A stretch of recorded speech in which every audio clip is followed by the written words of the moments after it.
The views expressed in this show do not necessarily reflect those of the Armenian Council for Truth in Journalism or any other TMI affiliate. I love people as I meet them one by one. People are just wonderful as individuals. You see the whole universe in their eyes if you look carefully.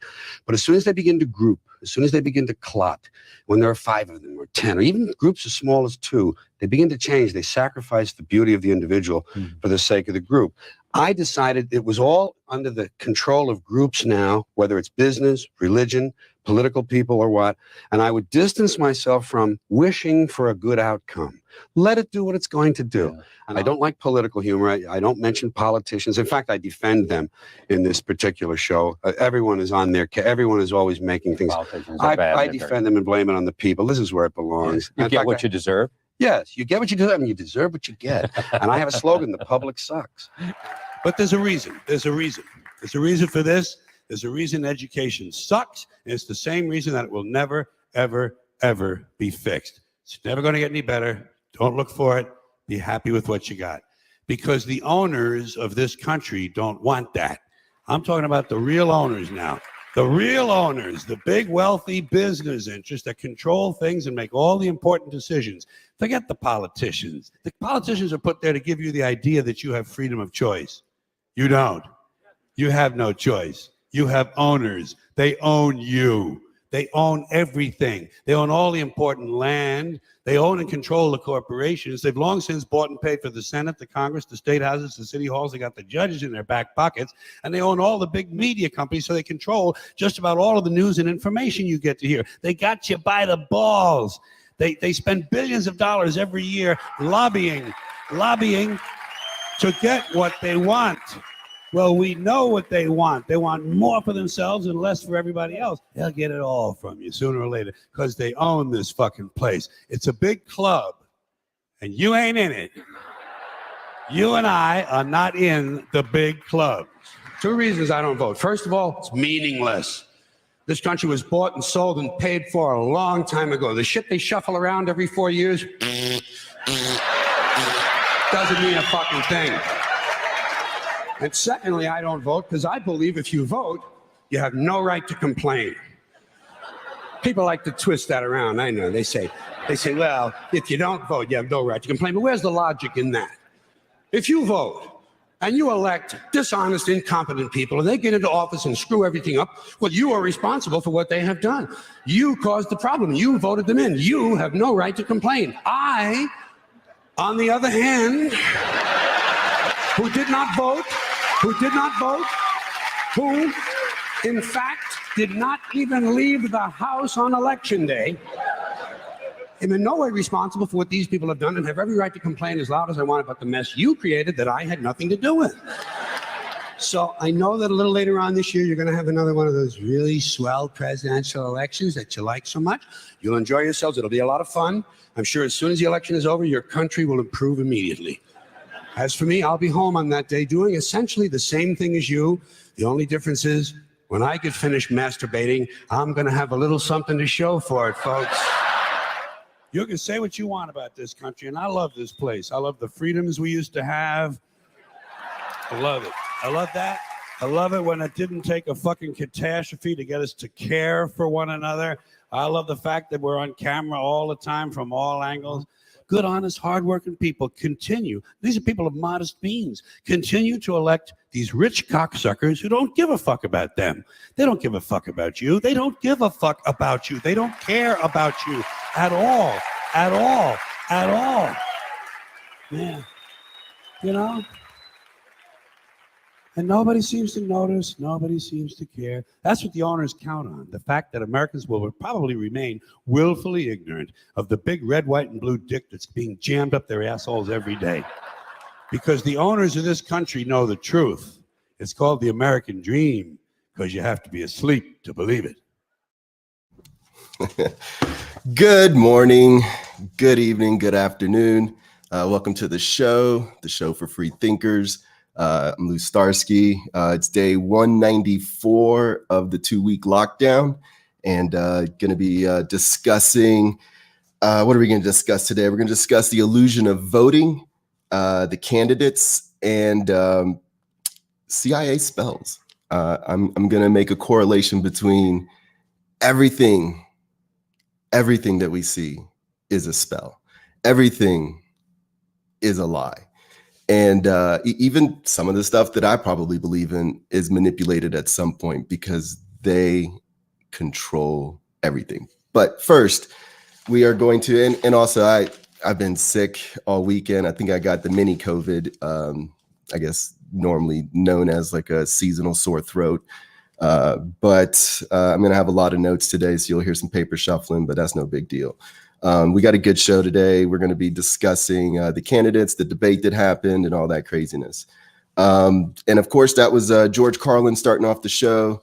It's discussing elections, owners, voting, and unfortunately, to me, it's even worse than just owners.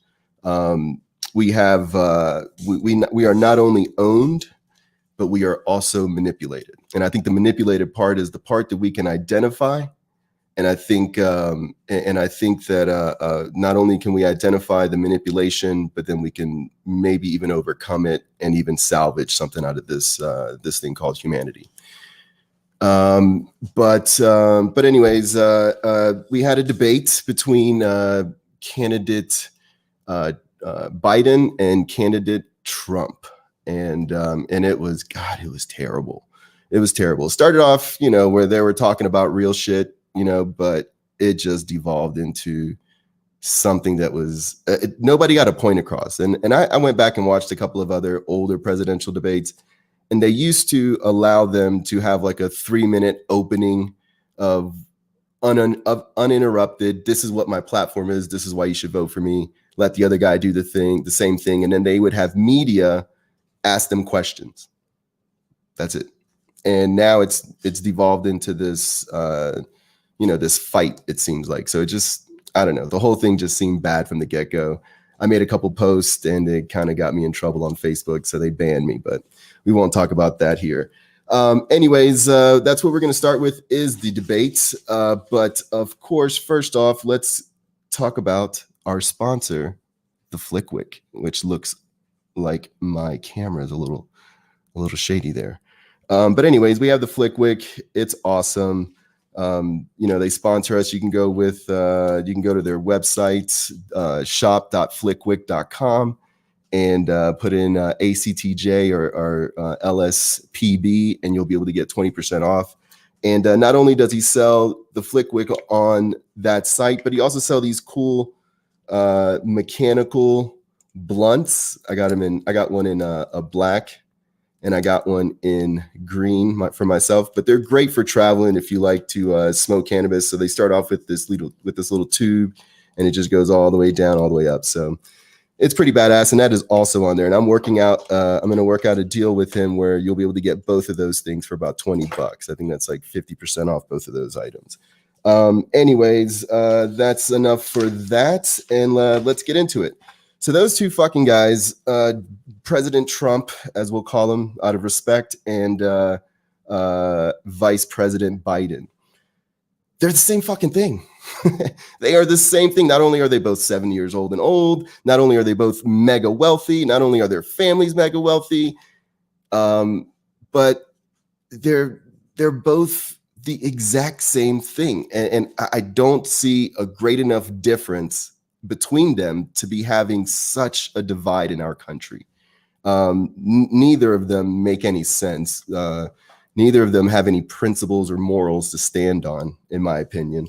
But if we keep voting for better or worse, we're going to end up losing all of humanity. We're going to end up ushering the end of humanity. And I think that's, to me, that's kind of, it seems drastic, but we have went from John F. Kennedy, 50, 60 years ago to Trump versus Hillary Clinton. Hillary Clinton is so corrupt as a human, whether you believe in all the scandals or not, where there's smoke, there's fire.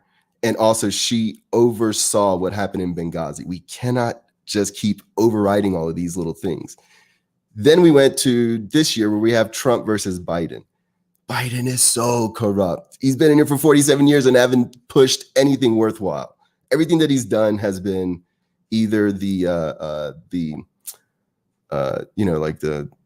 crime bill was bad. He was against segregation. He's just not a forward-thinking human. So, but anyways, we'll leave it at that for right now. But I want to first address the situation that we're in. The debate happened, and then the media was so predictable. This is not healthy for a democracy. You had Fox saying Biden is a coot. You had CNN saying that Trump was rude, and we aren't getting any discourse. We aren't getting any ideas. We aren't getting any pushback. The media shouldn't be cheerleading one candidate or the other. They don't need to support these guys. That's not the point of media. The media is supposed to be adversarial. It was made the number one amendment, or the first Bill of Rights, or whatever it is. It was made the first one because it is that important. But to me, freedom of press was lost a long time ago. And what Bill Clinton did with the Telecommunications Act was just the digital nail in the coffin, if you will. But the whole thing is becoming absurd. It's becoming more observably a facade, because it's so pronounced in its absurdity now. So it's just, to me, it's saddening. But we got to continue to discuss and talk about this stuff. So, anyways, let's get into the debate and the candidates. I'm just going to pick one thing on both of them because we could just go through a litany of them. But the biggest thing on Trump was his taxes. And I want to pull everybody back from one man's taxes to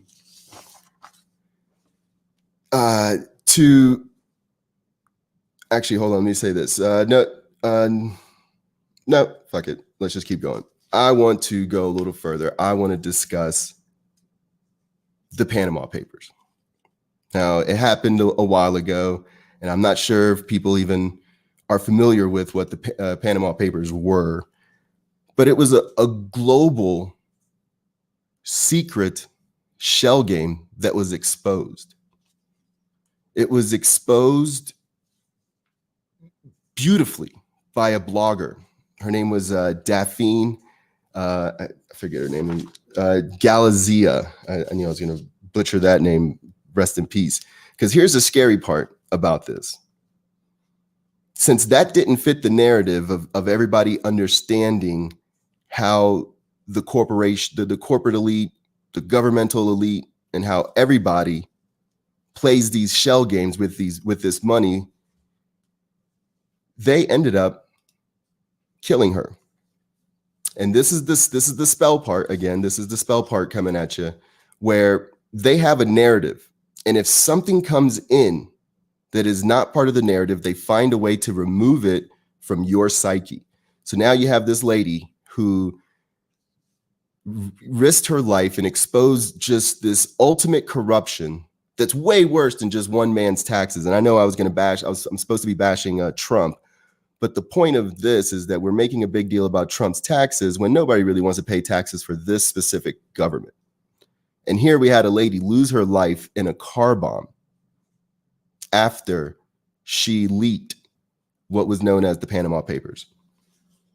And it's, to me, it's just, I don't know, if it's not part of the narrative, the spellbinders remove it. So, but anyways, and that's Daphne Galizia. And I think, I'm all about independent media and people that aren't associated or being paid for by the corporations that they're supposed to alert us about. So anyways, so everybody's all upset about one man's taxes, but the entire, she wrote an expose about the global shell game that was dubbed the Panama Papers. And it's been a while and nobody talks about it anymore. And that's the power of the media. We have to understand that that's the media for us. So now we got to get to candidate Biden. Good old aw shucks Biden. To me, is a worse human and a worse candidate than even someone as appalling as Trump. And that's because he aw shucks you. He makes you, he wants you to think like he's just a regular guy. In the debate, he was calling President Trump as a millionaire and a billionaire like you, or, as if he's not a millionaire. This guy has been in office and has enriched himself to incredible levels, has enriched his family to incredible levels, being a public servant. That's not supposed to happen. And we can go down the line, Mitch McConnell, Trent Lott, Nancy Pelosi, they're all doing it. We have to. That's the thing, is like when I was talking about earlier, we have not that much longer to expose these candidates and these politicians, because they are the reason why we're in the situation we are. And they work together. It's theater. It's called political theater for a reason, because it's theater. It's a play. They're acting. Then they go back and they hang out and they drink. They go, I guess, fuck kids and, sacrifice them to big old 40-foot owls and all kind of weird shit. But we'll leave that for another show. But anyways, Biden, he lied to everybody about his son's corruption. When Trump brought it up, he said that was discredited. So I want to go through what that discredit looks like, because it's kind of this is how they get us. It's like it's just misinformation left and right. So what happened is the Senate Republic, or the Senate House, did a investigation, and it's led by Republicans, so it's obviously going to be adversarial. And they found a lot of good information, and they found all of this corruption. And at the end, it says, it appeared to be corruption, but it probably wasn't. But let's go into it. I'm going to find, let's see, there it is.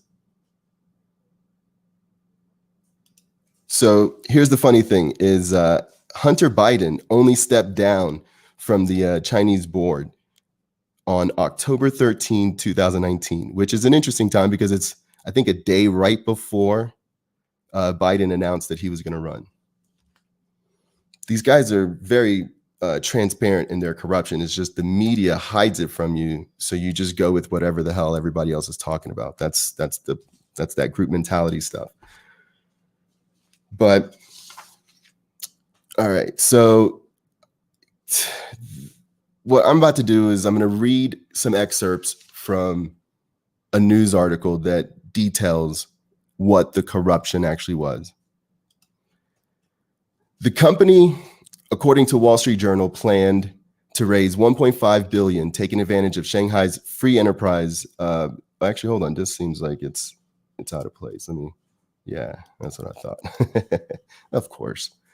Welcome to the show, guys. Anyways, so nine of the 11 wire transfers, and I guess I'll even pause it before that. So we have here Biden was accused of receiving $3.5 million in what was deemed a financial relationship from the wealthiest billionaire in Russia. She was the widow of the mayor of Moscow. And she just happened to put money into these investment firms that were run by Biden. And this is not even talking about him getting on the board of the Ukrainian energy company where he has no expertise in it at all. This is something else. This is something else. So we're going to go through it. 9 of those 11 wire transfers were first sent to a company called Rosemont. Let's get back to that. So 9 of those 11 wire transfers were first sent to Rosemont Seneca Partners, the investment firm founded by Biden and Chris Hines, stepson of former Secretary of State John Kerry. The probe found that Batrina, the lady, sent 11 wire transfers between May and December 2015 to a bank account belonging to BAK USA, a tech startup that happened to file for bankruptcy in March 2019. All 11 transactions described the payment as loan agreements in the details. The investigation found that in 2015, 2 Obama administration officials voiced concerns to the White House officials about possibility that the younger Biden serving on the board of Burisma could cause the appearance of a conflict of interest, as his father, then Vice President Joe Biden, oversaw Ukrainian policy. The committees also said they obtained records from the U.S. Treasury Department that show potential criminal activity relating to transactions between Hunter Biden, his family and associates, Ukraine, Russia, Chinese nationalists. This all makes sense, right? The younger Biden had no material experience to serve on the board of the energy and gas company, but was given high-paying seat regardless. Joe Biden's spokesman, Andrew Bates, slammed the probe in the statement and said in the post and said the findings were ridiculous. And this is what he said. This is the lawyer. And this is how the media does it. So they'll say, allegedly, and they assert and all these words that make the people think that it's not a for sure thing. And then they end with a quote like this, and it's from his lawyer, his family lawyer. And it's the lawyer said that the claims that his client received $3.5 million from Batrina is false. And it says the Senate report falsely alleges that Hunter Biden had a financial relationship with Russian business executive Yelena Batrina. And I'm going to go back to that one.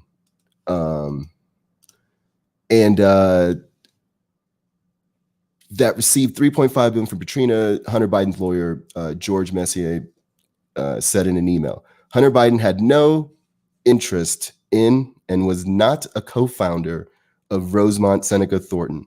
So the claim that he was paid $3.5 million is false. So that's where the confusion is. Was he or was he not a co-founder of this company, Rosemont Seneca Thornton?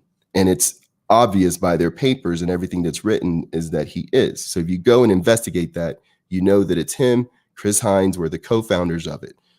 So they're just all lying to you because it's all theater. So we go on to the next thing. It says, it kind of gets funny here. It says BHR Partners is a private investment fund founded in 2013 by Chinese and American partners to make investments outside of China. And how do they do that? Well, they use China's or Shanghai's free enterprise zone or whatever they call it to manipulate whatever. But this obviously shows that our banks in China are working together. So if you want to make correlations and draw your own conclusions, that's fine. But this is an obvious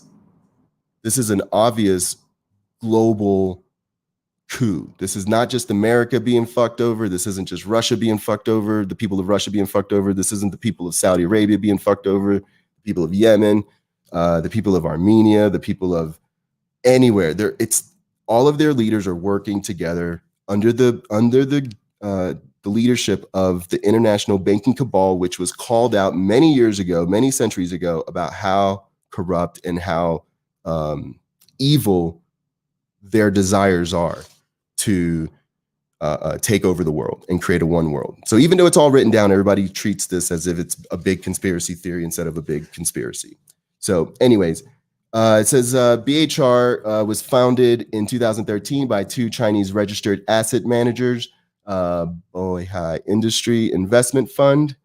And I want to, it said that it was all linked back to that Rosemont, Seneca, Thornton. And I want to make sure we know that this was something that was founded by Biden and Chris Hines, who happens to be the stepson of former Secretary of State.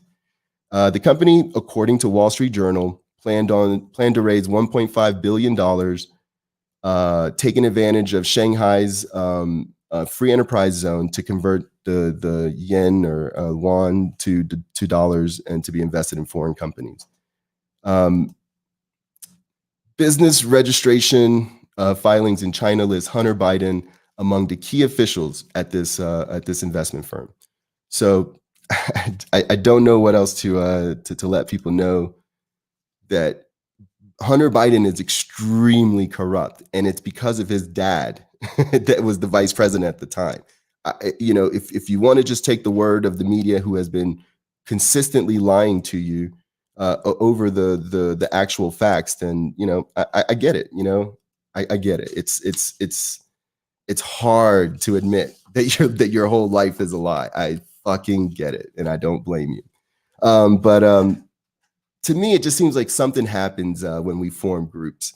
Like we just lose the ability to have to have this wherewithal of what the individual is supposed to be. And I think it's referring back to what Carlin was saying. It's a shame.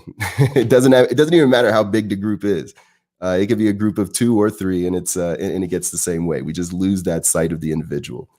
And anyways, this allows being in this group mentality allows the spellbinders to really start manipulating us. And who are the spellbinders? Who are the ones that are creating all of this ruckus? And I know before, we probably remember if you were there last week, you probably remember the assassins, and we talked about the origins of the assassins and what they did. So I'll go ahead and play a little smaller clip of that. During the Crusades, the assassins fought both for and against the Crusaders, likely whichever suited their agenda at the time. So as a result of this contact, the Crusaders brought back to Europe the assassin system, which numerous secret societies in the West would adopt or mimic. The Knights Templars, the Society of Jesus, Priory de Sion, the Freemasons, the Rosicrucians, they all owe their organizational efficiency to the old man Hassan. In fact, the Illuminati had their origins in the mystical aspect of the assassin order. And although most equate the Illuminati with the Bavarian Illuminati, it's really a revised version of the assassin system. Even our modern assassination cults like CIA, Mossad, they've incorporated many of the assassins' techniques into their methodologies. And a CIA training manual titled Study of Assassination, it contains traces of the assassin influence throughout, and the document even mentions Hassan Sabah by name.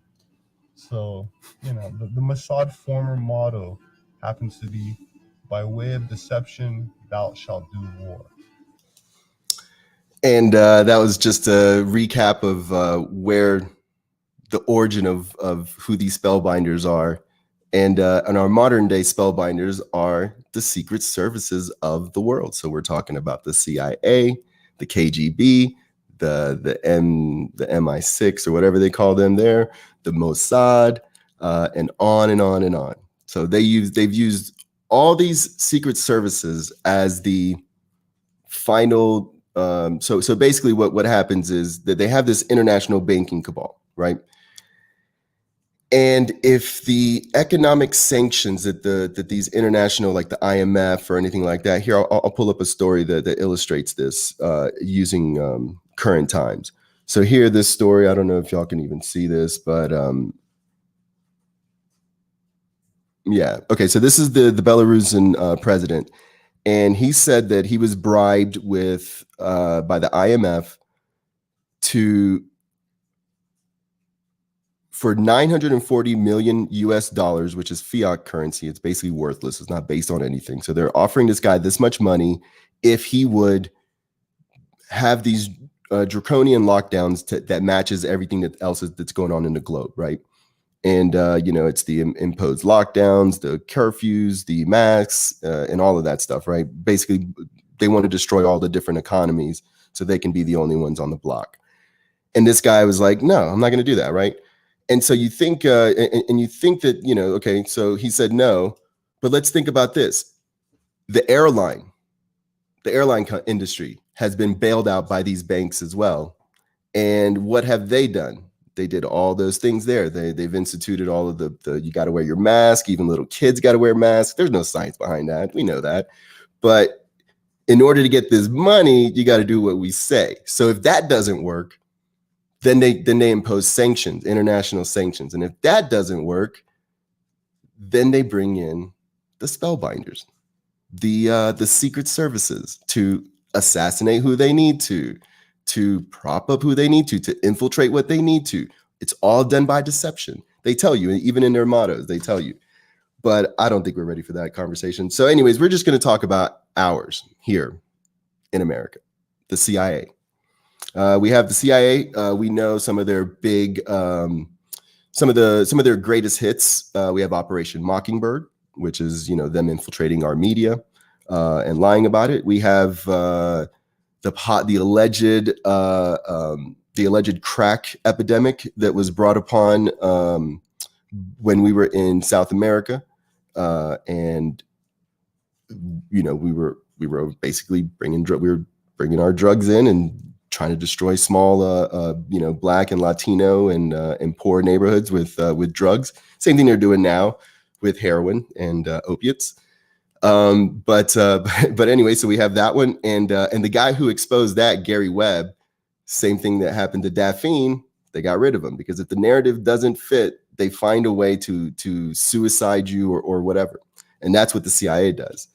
And then we also have, they admitted recently, within the last 10, 20 years that they assassinated MLK, and maybe even JFK and RFK, who knows? But anyways, the CIA is an agent of destabilization, and our media has made espionage sexy. They romanticized it. We have, all the movies from 007 to even early on in the 1930s, you'll find spy movies left and right. So we have this clip here. We're going to start this one. This is just a little intro of what the CIA is. The eyes and ears of the free world. You are the tripwire. CIA is a state-sponsored terrorist association. You don't look at people as human beings. They're nothing but pieces on a chessboard. Secrecy in this work is essential. Achievements and triumphs can seldom be advertised. Shortcomings and failures often are advertised. No one really knows all of the things that CIA does. They pretty much have carte blanche, and they have an enormous amount of money.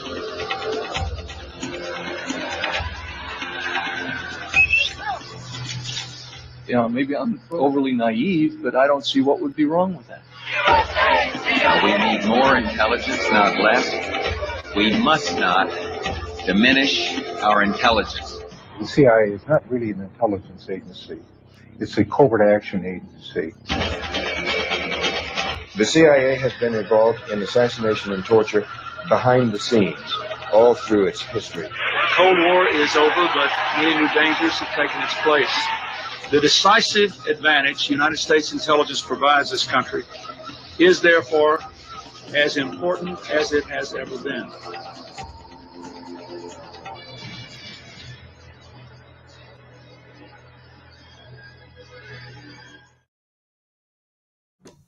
Yeah. And we all know this stuff. I'm not exposing anything to anybody that's paying attention. This is not, rocket science. It is what it is. We just allow it. We just put it out of our minds so that we can make enough money to make sure the dog gets some food, so we can take it out and throw the Frisbee to it or throw the ball with it. We all know that. We all know that we're subverting all of the realities of the evilness. When the pedophilia comes in, it's like, no, just gonna entertain, the normal narrative.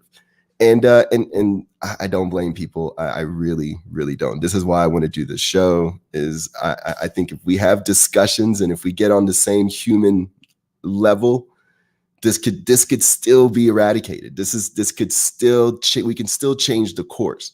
The first thing we have to do is deprogram all of this shit that they're doing, because they're only getting better at this shit. Now they're doing this digital shit.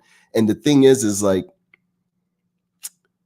it was okay for us to allow them to do it to other countries. I don't know why, but it seemed okay. It seemed okay that we were destabilizing South American countries. It seemed okay when Oliver North was convicted of using funds from the sale of narcotics to pay for weaponry in Iran or vice versa, something like that. Everybody knows the Iran Contra shit. And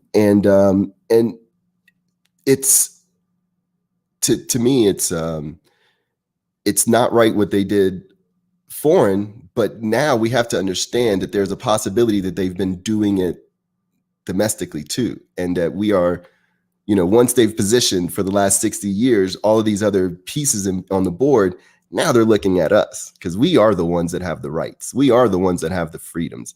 We are the ones that still have the Constitution and all these other bullshit articles that they gave us, 200 years ago. Because it's the same everything's a spell, right? So even our Constitution's bullshit. It's a lie. We have one type of person, wealthy landowners, and I'll say it, white, wealthy, slave-owning landowners, unelected, decided to do this because they were being funded by the real owners, the bankers that had just taken over Europe and was looking at America as a way to create a new type of monarchy, corporations and government and democracy, which is all bullshit. Everything's bullshit. Everything's a spell. And but we won't go too far into it. But we were warned about this, and we have had some amazing, very courageous humans that have stood up to this and have exposed it and have had tried to, and they all get assassinated by the same thing. So I'm going to add my boy here to the screen, and we're going to watch it together. And this is one of my favorite all-time speeches by this guy. Ladies and gentlemen, the very word secrecy is repugnant in a free and open society. And we are, as a people, inherently and historically opposed to secret societies, to secret oaths, and to secret proceedings. We decided long ago that the dangers of excessive and unwarranted concealment of pertinent facts far outweighed the dangers which are cited to justify it. Even today, there is little value in opposing the threat of a closed society by imitating its arbitrary restrictions. Even today, there is little value in ensuring the survival of our nation if our traditions do not survive with it. And there is very grave danger that an announced need for increased security will be seized upon by those anxious to expand its meaning to the very limits of official censorship and concealment. That I do not intend to permit to the extent that it's in my control. For we are opposed around the world by a monolithic and ruthless conspiracy that relies primarily on covert means for expanding its sphere of influence, on infiltration instead of invasion, on subversion instead of elections, on intimidation instead of free choice, on guerrillas by night instead of armies by day. It is a system which has conscripted vast human and material resources into the building of a tightly knit, highly efficient machine that combines military, diplomatic, intelligence, economic, scientific, and political operations. Its preparations are concealed, not published. Its mistakes are buried, not headlined. Its dissenters are silenced, not praised. No expenditure is questioned, no rumor is printed, no secret is revealed. No president should fear public scrutiny of his program. For from that scrutiny comes understanding, and from that understanding comes support or opposition, and both are necessary. I am not asking your newspapers to support an administration, but I am asking your help in the tremendous task of informing and alerting the American people. For I have complete confidence in the response and dedication of our citizens whenever they are fully informed. Confident that with your help, man will be what he was born to be, free and independent. Damn right. What do you think about that, Jeffrey? I miss Nixon. The thing is that, I grew up liberal and democratic and all that stuff. And I used to think Nixon was a boogeyman, but he would blow the doors off of Biden in morality. Oh, he would for sure. And a lot of people shit on Nixon. I think because he was pragmatic. He had some ideas that were not popular at the time, maybe still not popular today, but he basically took the ceiling off of the economy, and people don't like that because they don't like something that's not based in reality. Well, the interesting thing that you brought up about Nixon is Nixon came back from a visit to Russia and said, hey, there's nothing to fear there. This is going to be great. This is easy. Like, he went over there, had good relationships.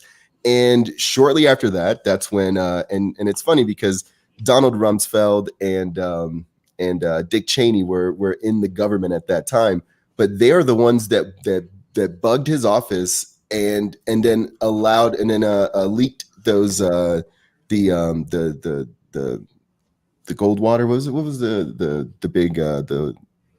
big thing that happened with him? Was it the Whitewater, right? Something like that. There's so much information. You're really close. It's something like that. But anyways, but they did that because he wasn't following their narrative. So yes, they didn't kill Richard Nixon, but they exposed him to the point where he was damaged goods, and everybody looked at him. So I think him saying something about the racist nature of his tone, towards Jews and blacks and this and that, people. That was the reality of how people were back then, But what he was doing as a pragmatic politician seemed to be more in line with what we would want than what the bankers would want. And so they knew that they needed a boogeyman for this Cold War coming up. So when he came back and said, "Hey, Russia's nothing to fear," that didn't fit the narrative, and so they had to expose him like that. But what were you going to say about Richard Nixon? Why do you like him are you a Goldwater Republican? It's Watergate, by the way, is a term you're looking for. Yeah, Whitewater. No, he was I believe, the comments will correct me if I'm wrong, but I believe he got the nickname Tricky Dick because he took away the gold standard on a vote on Christmas or Christmas Eve, one of the two.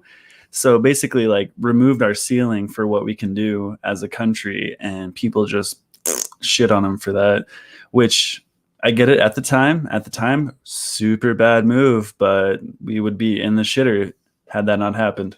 Yeah, it's interesting. Like I said, it's very interesting that you chose to, I know you're probably just trying to joke, but you brought up Richard Nixon, and he's another good point of what it means to go against these spells. So speaking of spells, what in your life do you think is a lie, and how much Dungeons and Dragons, how much D&D have you been playing? I've actually been rewatching our old episodes and just been like, we got this wrong, just overcorrecting everything. And I can tell you, Brock and what's that other dude we play with? Who plays Zippy? Jay. Brock and Jay are gonna get fucked up next time we play.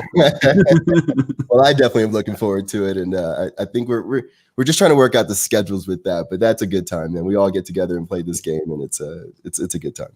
But I'm gonna get back to it, man. I'm trying to expose the CIA being the spellbinders. How do you feel about that so far? The CIA is doing what now? They are the spellbinders. They're so if everything's a spell, who's creating the spells for us? And I'm contending that it's the Secret Services that is that's subverting and causing all of this, in a secretive way. I'm gonna be honest. I wasn't watching the first part of this. So do you have any examples of this? What have you brought up so far?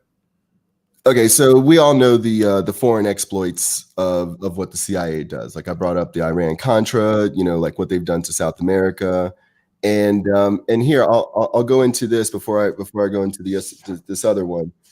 I'll show you this. Man of mystery is the smoking gun as UK complicity in Iran coup revealed. So again, we can file this under all the conspiracy theories that turned out to be true.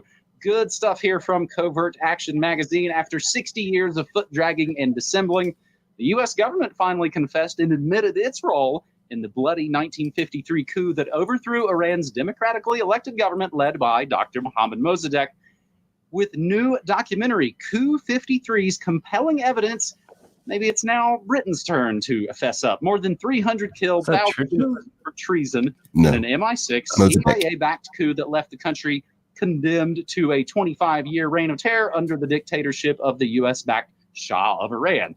In 2013, the CIA officially fessed up and admitted to bribing high Iranian government officials, spreading defamatory anti-government propaganda. 3, which I think maybe is the most important, directly related to what we see right now, hiring the most brutal criminal gangs to riot in the streets, and ultimately, number 4, orchestrating the 53 coup d'etat in Iran as an act of U.S. foreign policy planned and approved by the highest levels of government. Now, before I go any further, did you happen to pick up on that third one?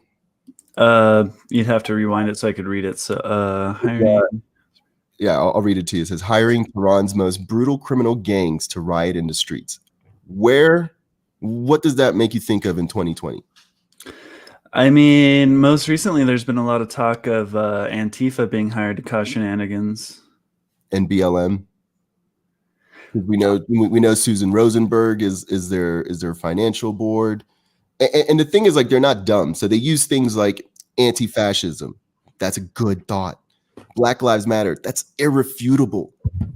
But as organizations, they're just the hired criminal gangs to riot in the streets to cause destabilization. So my question to you is, if they're doing this foreignly, do you think that they could be doing the same thing to America? And that's where we're at now. Are they doing this here?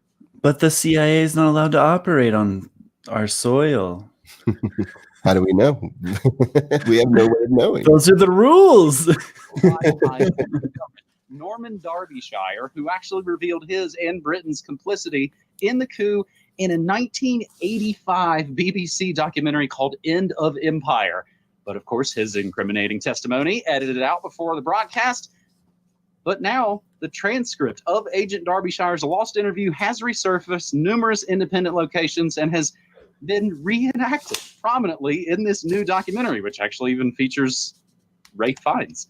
The film's director, Taghi Amirani, an Iranian who traveled around the world seeking new details about the coup that destroyed his country, stated, quote, even though it's been an open secret for decades, the UK government has not officially admitted its fundamental role in the coup. Finding the Derbyshire transcript is like finding the smoking gun. It is a historic discovery, and we will include lots in the show notes, not the least of which, of course, the official teaser trailer for the new documentary Coup 53. For people who don't know about the context of this, I will, of course, direct you to the article that you're linking up here from Covert Action Magazine that goes into it in a great degree of detail.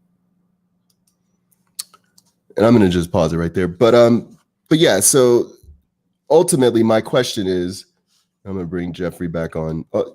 Ultimately, my question is, if we know the CIA does this destabilization foreign, what is preventing them and who is auditing them from doing it here in America? If my theory that this is an international conspiracy, this is a global conspiracy, that these are globalists that's been around for 300-400 years where we can identify them. They've been planning this idea for 300 years. 400 years. Go ahead. You were going to say? Who's they at this point? Because the CIA hasn't been around that long. So who's this overarching bad guy that you're talking about? So the overarching bad guy is just bad people. We don't know. I mean, like, I can speculate. You know, like I know who I think they are, at least the obvious ones, but don't say bankers. I swear to God, I'll walk to your house and punch you in the face. Everything's a spell, you know, everything's a spell. So what I know, you know, I know from what they tell me. I know from the history that we have. So I'm just trying to piece it together as we have it. But who I think the banker, who I think the problem is, are these old monarchies that was part of the Roman Empire, or not the Roman Empire, but the Catholic Church, you know, and that morphed into a different level of control, which was usury, and it happens to be banking, and they have used it as a hammer, you know, to if they have a central bank. So let's take America's history real quick. America. Do you know how much good the bank does to not seem evil, Lou? Say that one more time. Do you know how much good the bank does to not seem evil? I don't know about that one. It's a lot. I get an email like every 2 days about it. Anyway, sorry. Go ahead.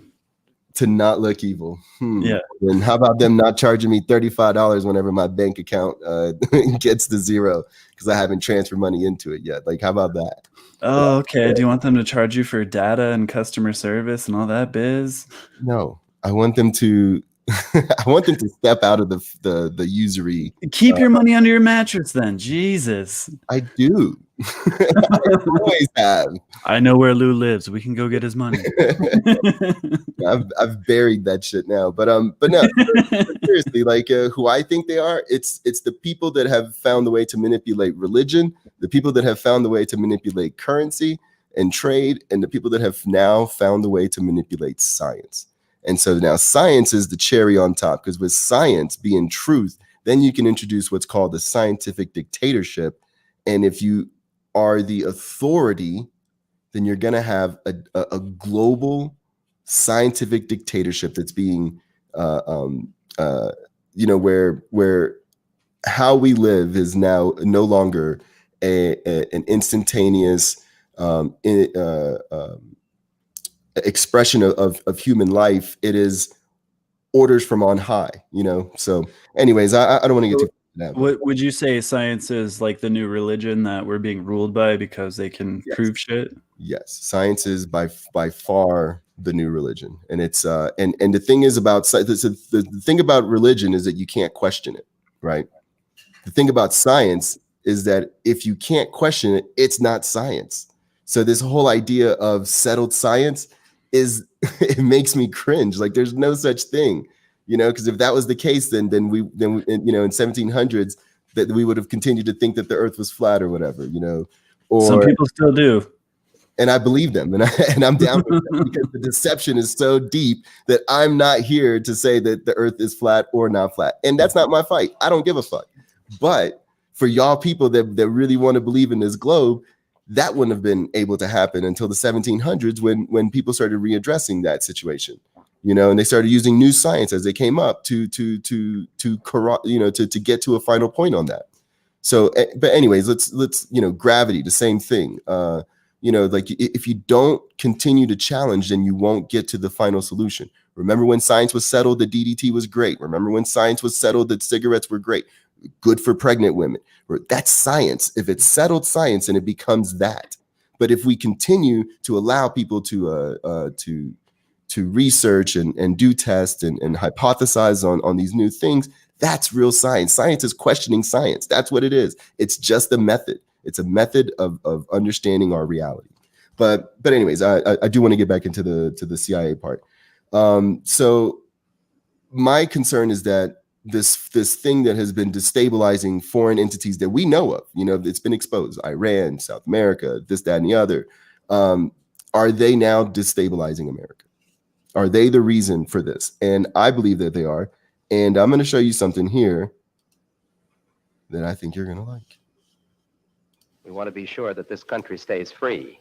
And that means that any spy agency continues to be outward looking. to spy on foreigners, but not to be spying on Americans or not to be trampling upon the laws and constitutional rights of American citizens. Most of what is publicly known about Operation Mockingbird came out in the so-called Church Committee investigation in 1976. This led to a series of hearings where CIA Director Colby was interviewed. Although this hearing confirmed many of the elements of Operation Mockingbird, it is considered by many to have been a very weak investigation. Initially, CIA Director Colby denied that the CIA employs agents or pays large numbers of journalists within the media.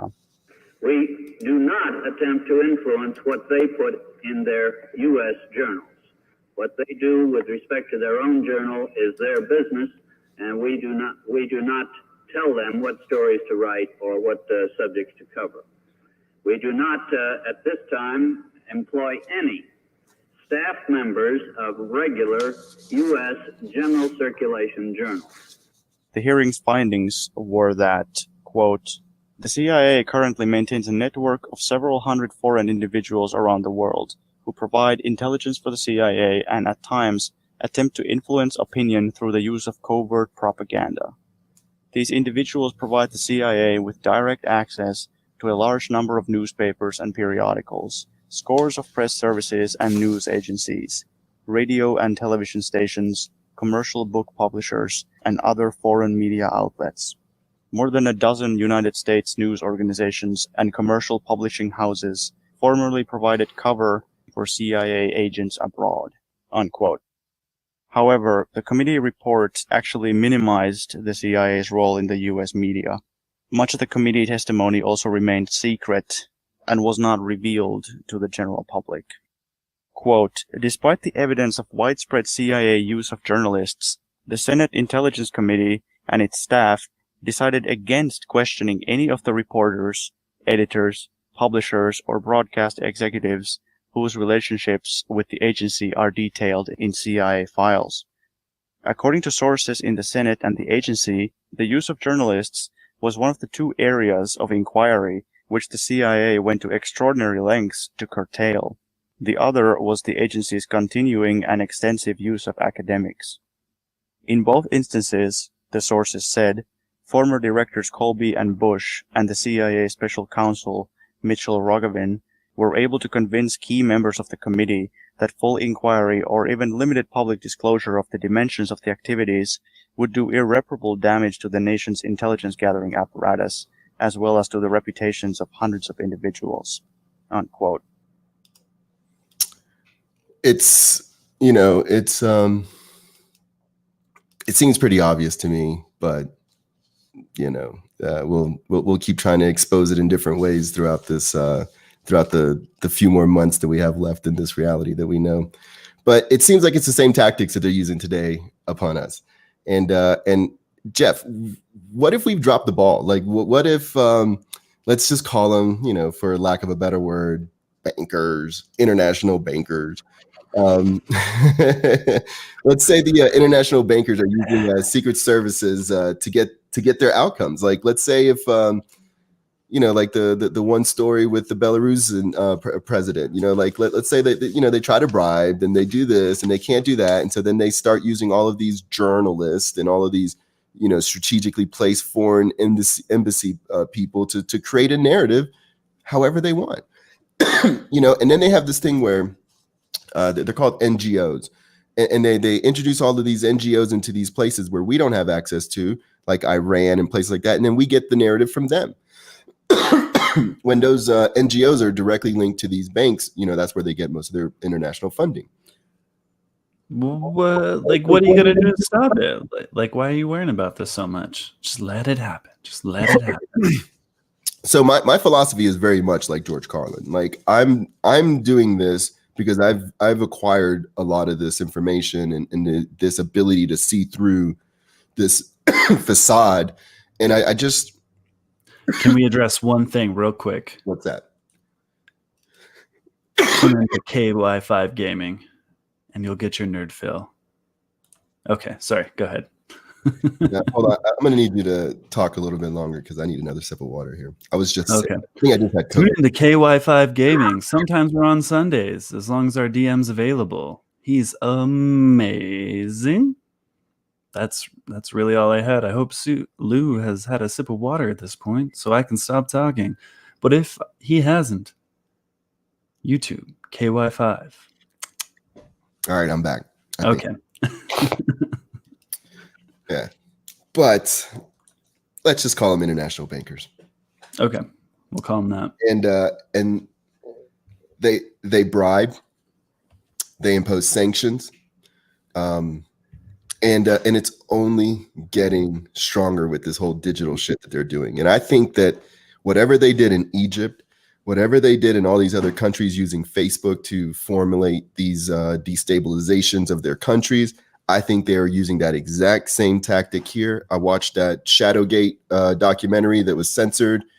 It exposed a lot of the straight down, from the generals that were the generals through the illegal wars of Iraq are now the presidents of these companies that are using everybody's data and correlate and creating these profiles of everybody and predicting how people will react to certain things. So then they use these social medias to get everybody agitated, and it just makes dividing and conquering that much easier. So let's say the banks are doing that.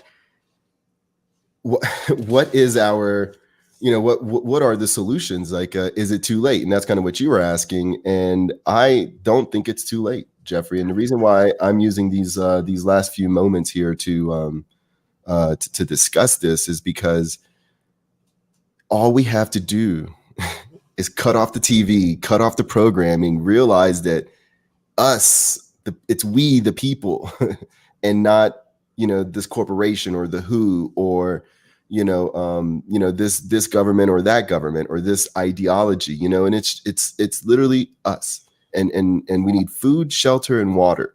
That's it. So the simplistic nature of who we are as humans still gives me hope, like the solutions are to discuss this. And that's what I've realized is the solutions are the genesis and the origins of the solutions start with communication, start with sharing information. That's where it all begins. That's for sure the biggest thing. Like, we got to go even past Mavlov's hierarchy of learning and just get past that. And the most recent example is probably tariffs. Like, we know that shit does not work. Like, that just puts more stress on the people. And that's kind of what we're dealing with right now. We got to surpass that and just study and understand where we're at, where we're going to, and how we get there from here. Right. And I agree with that. And Jeffrey, I really appreciate you stopping by. I'll definitely be in the chats to find out when we're going to do D&D. And maybe we've gotten a new recruit in Mr. Dempsey Smith. So okay. Maybe you can play Goblin at first. Anyways, it's it started off, we talked about the debates, Trump and Biden, and I could just be talking to a void, but that doesn't matter. There could be nobody on the other side listening. That doesn't matter. If you are watching, share this information. If you are watching, investigate this information. If you think something doesn't make sense, go and investigate it. Go find it out while you still can, because it's getting to be the fourth quarter of all of this, and we're not sure if we're playing the Atlanta Falcons, so we're not sure if we can come back. And we have to take this seriously. We have to think outside of just ourselves. And it's kind of funny because we're fighting for our individual freedom, but our only power against this thing is the power in numbers, and we all know that. But anyways, oh man, I have a good time doing these, so we're going to continue doing them. But anyways, it's not a conspiracy theory, but simply a conspiracy. And corporations are legalized monarchies, and corporate foundations and sponsorships have profoundly affected our conversation and discord. So please dig into it. Since the last turn of the century, we've been under attack, and this is the last phase. That's the show. Show love to the sponsors. Visit shop.flickwick.com. Promo code ACTJ for 20% off. If you find an error in today's clips, let me know in the comments. I'll send you a free Flickwick. We are the underdogs, so don't forget to visit all the affiliated pages, show love, subscribe, like, and follow. Visit TMI to stay up to date. Take care and good night.